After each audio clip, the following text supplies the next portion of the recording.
It's one thing to imagine that you're creating a hybrid human. It's quite another to be faced with something so alien and yet so familiar. Hello everyone, and welcome back to a novel review, the book podcast, where every week I explore a different book. So if you're a lover of literature, you're definitely in the right place. This week is no different because this week I am going to be talking about The Midnight Project by Christy Climenhage, and I'm holding it up for the benefit of those on YouTube as always, and it was a really fascinating book, actually. Really great book, really got a conversation going, even though I read it by myself and now have to record an episode by myself to you guys listening. I think it would be a great book club book in that it absolutely would get a conversation going. I think there's so many interesting questions in here about the fundamentals of what a human is. I absolutely loved it, is what I'm trying to say. So I'm going to speak about that today. A bit of housekeeping though, as always. If you would like to like and subscribe, I would greatly appreciate that. That would absolutely make my day. 5-star reviews, click follow if you're listening to this through more traditional podcasting means, click the duck on the corner if you're on YouTube. But as always, I hope everyone is just well. I hope everyone's reading some great books. Let me know what those books are. I'm having a great time at the moment. So many people have been emailing me recently, which has been really cool. Different way to connect with other people through the pod. So if you have an opinion on something, feel free to comment it or email me. If you've read a good book, read a bad book, I don't know, just something, let me know. I'm more than happy to have those conversations. So that's been really great. I think before I jump into the book though, I will say I did this book last week and an episode on it that came out last week. Solaris by Stanislaw Lem, who's a Polish writer. If you'd liked The Midnight Project, you'd probably also quite like this. It's quite sciencey. It's definitely a lot more sci-fi, different reasons actually. It's more sci-fi for different reasons, fair bit of science into it, so it is a bit different, but I think it really asks the question as to what a human is and really kind of gets those conversations and questions flowing, and it makes it a really interesting read. And another book that I thought of while I was reading The Midnight Project and Solaris as well is Never Let Me Go by Kazuo Ishiguro, which is just a fantastic book that I think also in a sci-fi way asks the question about what is a human, what actually makes up humanity, and what defines us as to who we are. So three great books, all very individual in their own ways, but awesome reads that really get that conversation going. Okay, let's get into the episode. The book itself, The Midnight Project by Christy Climenhage. I'll hold it up once more for the benefit of those on YouTube. This is published by Poplar Press, Wozniak and Wynne. From Canada, they sent me this book to read and review, and I absolutely loved it. So thank you so much for sending it my way. I thought it was such an interesting story, mostly just for the questions it kept asking within itself, and then of me as a person as well. I will do a brief overview, as always.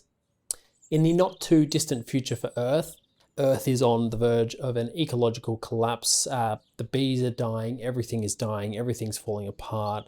The climate is just really going through it. And this billionaire approaches these two scientists, I should say, Cedric and Rainer, and has a very unique request in that he wants to combine the DNA of humans with marine life, because he believes that the future for humanity is actually going to be submerged in the ocean depths, that Earth is completely dying off, and so the future for humanity is actually in the murky depths of the ocean.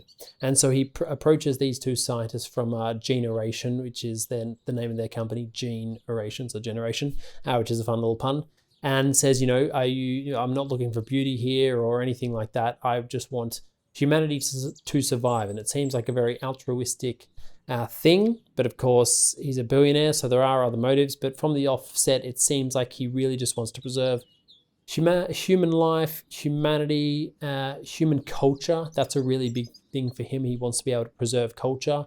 And he really just believes that the future of humanity is going to be in the ocean.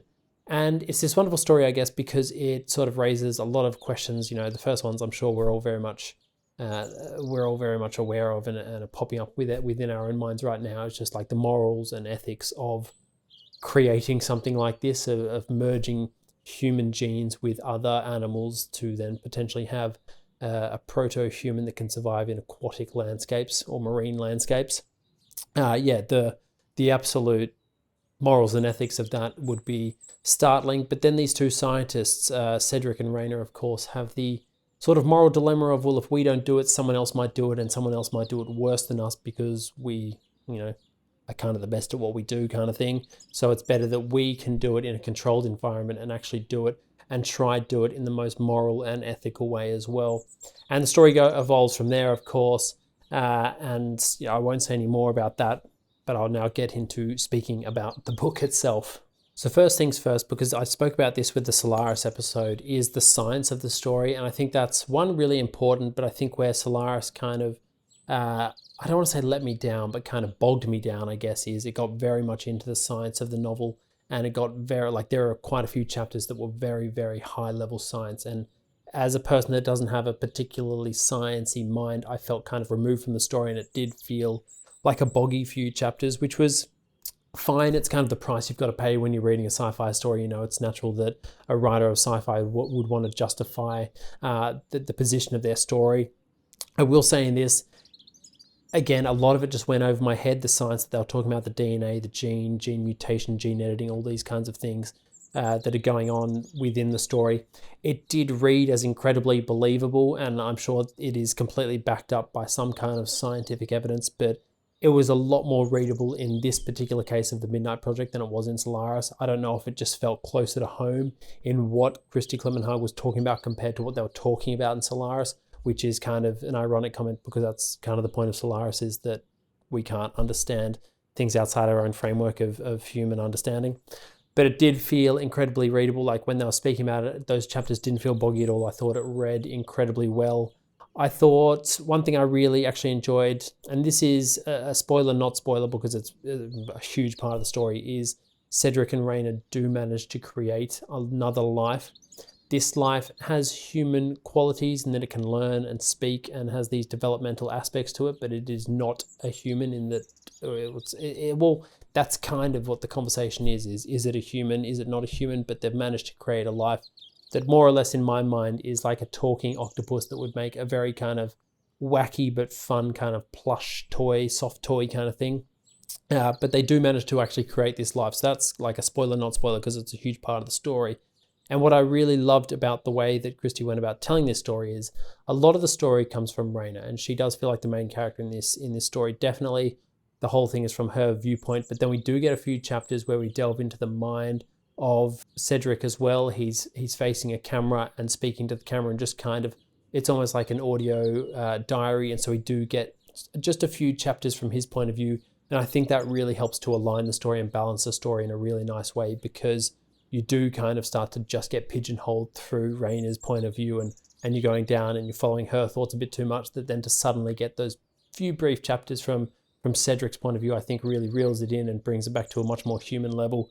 And then I think wonderfully as well, you actually get a few chapters from the Ceph. They're called Cephs, they're cephalods.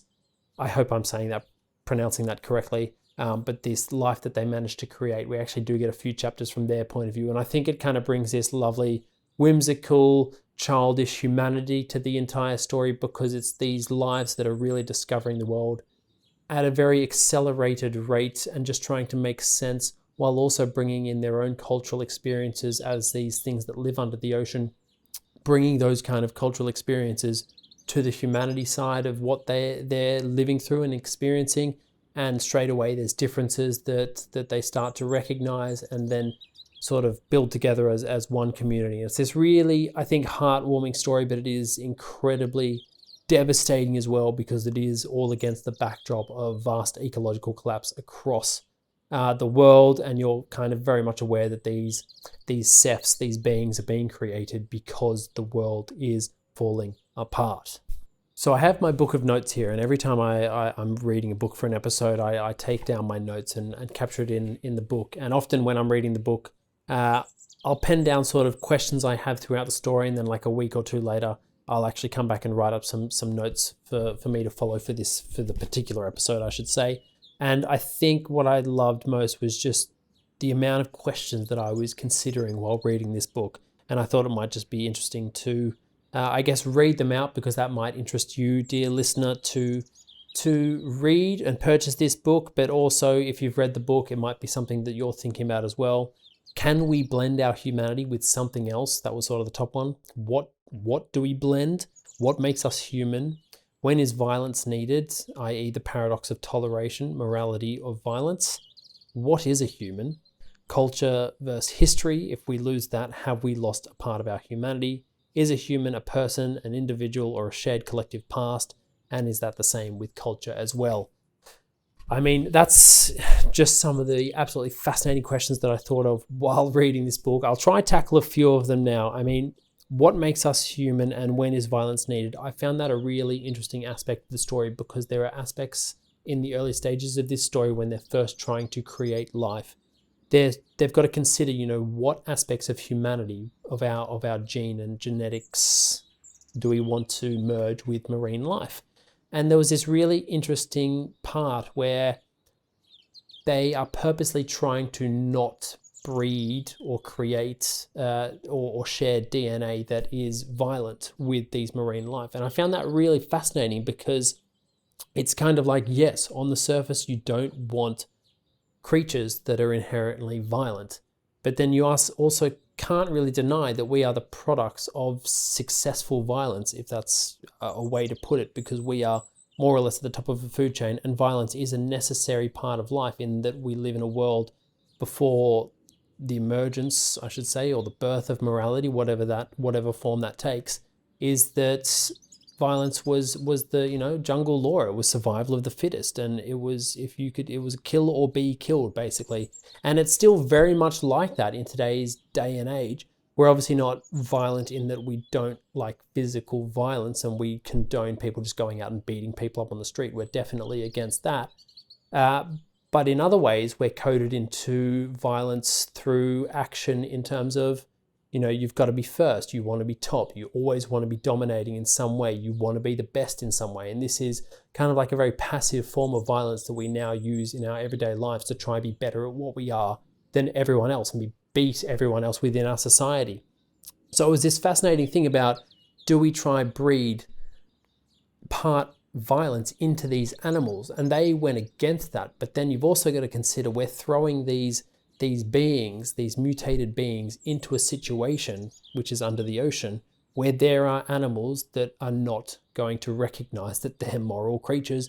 Like sharks don't care who you are. They're just going to bite you. And so it really I had to stop and think for a moment and be like, wait, should we not be breeding violence into them in a way? And the issue is, can you breed in violence discriminately or indiscriminately? Because if we breed in violence, do we have any control of what that violence is going to look like when it then comes out the other side in the product of this being created? So that was just one of the questions that I came across in this book that I was suddenly considering, the nature of violence. I'm sure there is many, many philosophers out there who can articulate it much better than what I have just then. What I found really, really fascinating was the billionaire. Mr. Sykes it felt like he was really obsessed with cultural history and our culture. And that was what he really wanted to further. He didn't seem too concerned with whether the things looked good or behaved well or, was 6'4", absolutely ripped or anything like that. He was more concerned with whether these beings, when they're under the ocean, can preserve our culture. He really sort of mentioned Shakespeare a couple of times and these ideas of our culture and the furthering of that. And it really got me thinking about, if we did suddenly lose all our collective past, is that a level of or is that an aspect of our humanity that we've now lost because we've lost our collective history and our shared cultural history? Is that an aspect of our humanity that we have now lost? We're getting pretty philosophical now, I recognize that, because obviously we would still exist as human beings, but how much do we use and utilize our cultural past to decide who we are today? And I mean, this is what I mean when I say I think it would make a really fascinating book club book, because I think these are the kind of questions that you would want to have 5 people around a table just discussing about whether a shared cultural past is a level of humanity that we feed into and benefit from. So just another, I guess, interesting question that arose when I was reading this book. And then, of course, just the overarching question as to what is a human? What makes us human? What is it about us that makes us human? Is this being that they've created? Is this Seth that they've created technically human by virtue of it can think and it can understand morals and ethics and can have a conversation with us? Is that the definition of human, or does it have to be something that's, around about 5 to 6 foot, 10 fingers, 10 toes, you know, like what actually defines us? What are the characteristics that define us as a human? And it's a question that's explored in Solaris, and it's a question that is explored in Never Let Me Go. And, you know, I've loved all three of these books. So I think we're seeing a pattern there that I just find it really interesting to try to define what a human actually is. You know, is our humanity our moral understanding of the world, and you remove that and we're just sort of animals again. And there's nothing really human about us, you know, in quotations there's nothing human about us. If you take out our moral understanding of the world, we just revert back to being these kind of baseline animals that would be absolutely dominated by lions, something that can chase us down or something, I don't know. So that's kind of like the overarching question that I just constantly found myself asking throughout this novel, and it is probably for me the most fascinating out of all those questions. You know, what actually classifies a human being outside of the baseline biological markers that we use. And then I think the last thing I'll say about this book is it always feels like it's heading to this one sort of location, and I felt like I always knew where it was going. There's a nice little twist at the end, I will say, but I think the ending just left me with this really kind of gut-punching feeling where I was just like, that's a sacrifice for humanity. There's a huge sacrifice for humanity, and of humanity, I should say, within this book at the very, very end. And it really just made me ask the question. It made me ask a lot of questions, this book. It made me ask the question as to, would I do that? Would I make that sacrifice, the same sacrifice that's made in this book? Do I have the moral constitution to make that sacrifice to further humanity in that way? Do I have that thing within me that would drive me to actually sacrifice my entire life in that particular way on the off chance that humanity might survive? Or do I just give up in a way and live my own life the way I want to live? And, you know, it really just kind of made me question aspects of myself. You know, there's a huge element of self-sacrifice in this book, and I do find that really fascinating. Self-sacrifice and giving up something without kind of any kind of recognition from anyone or anything, and you could possibly be lost to the annals of time. No one will remember your name, but you could be the reason that humanity has continued in a certain way. And it's that kind of sacrifice that's made at the end of this book that I think really just made me sit there for a few minutes and just consider whether I could actually do it. And like, I'll be honest, I don't know if I could, because it was just a big sacrifice. And I was like, wow, I just don't think I have that in me. So, I mean, if you're looking for a great sci-fi book, very readable, that is going to ask some big questions of you, and you're going to have fun reading as well, The Midnight Project is it, because Christy Climenhage has delivered. Honestly, for me, this was, I'd probably say a 4.5. I really enjoyed it. I had a great time. Very, very readable. Not too long, which I think is important. You know, you're not in there for 800 pages. It is around 290 pages. So you're not in there for 800 pages kind of laboring through this story. It does feel quite swift. It does move with a nice pace. It's not too sparse, but it's definitely not overwritten, and I really, really enjoyed it. So 4.5 out of 5, The Midnight Project by Christy Climenhage.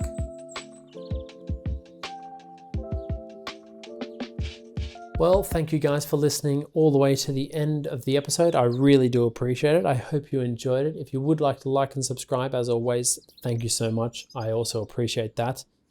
But as always, I hope you just enjoyed it. And again, thanks for making it all the way to the end. And I hope to see you next week. Cheers, guys. So to take us away, a quote from T.S. Eliot, The Love Song of J. Alfred Prufrock. And it goes, "We have lingered in the chambers of the sea, by seagulls wreathed with seaweed red and brown, till human voices wake us and we drown."